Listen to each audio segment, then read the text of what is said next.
Hey, I'm Stephanie Rivera on the Hell and Back team. Nikita Burdick with Prosperity Lending. And today I want to talk to you about seller's credit and what that can mean to you in helping you, the buyer.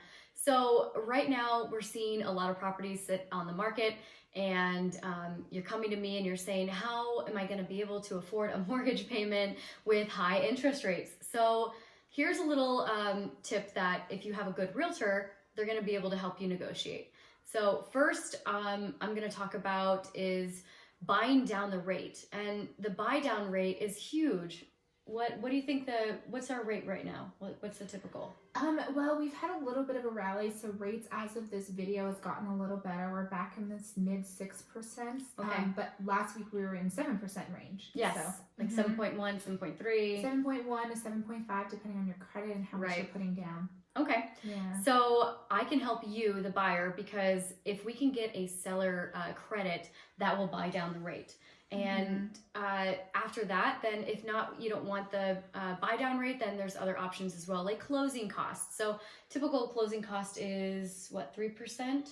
We tell people to save for 3%, but it can be anywhere from 2 to 3, and it's going to depend because a lot of the closing costs are third-party costs that we just don't know until you're in contract. Yeah, I get a property that's like $350,000, and then I'm like, okay, we want the closing costs, so like anywhere from $500 to $6,500 in credit. So, and that will help you, the buyer, as well. So give me the maximum in closing costs that I could actually ask for, or seller credit, sorry.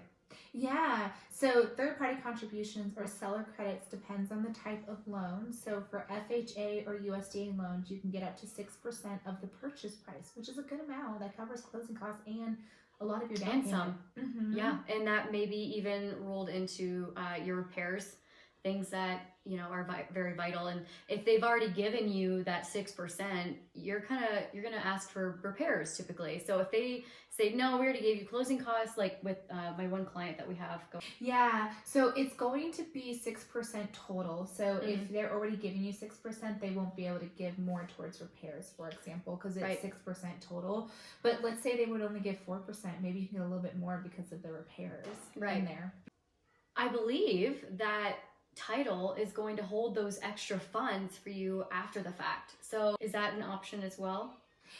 So what happens is let's say you get enough seller credit to cover everything. Say in an FHA loan, you have 3.5% down, and let's just say we can keep the seller credit at, or the closing costs at 2.5%, so that way you're at the 6%. Then typically, yes, you might be able to get your EMD back.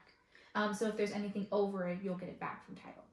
And that could be $3,000, $4,000, $5,000. So Sure. And so the seller credits also depends on the loan. So you also, for VA loans, the seller credit is 4% of the reasonable value of the home, which will be 4% of the appraised value. So after the appraisal comes in, 4% of that. And then conventional loans is going to depend on how much you're putting down. If you're putting less than 10% down, it's 3%. If you're putting 10 to 25% down, then it's 6%. And if you put more than 25% down, it's 9%.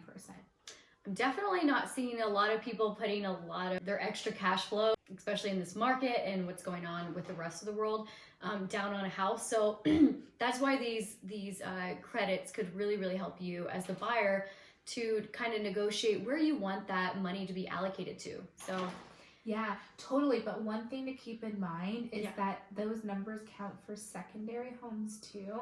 So secondary home pricing usually doesn't get good until you put 25% down. So most people, like one of your clients, wants to put 25% down, then they can get 9% seller credit. That's huge. That's a lot of money, especially where it needs to go. And like I said, allocating to different either repairs or the closing costs, those can get covered completely. So yeah, absolutely. Yeah. So thank you so much. I really appreciate that. And we'll dive into the next topic. And yeah, stay tuned and like or subscribe to this channel. Yeah, thank you for having me.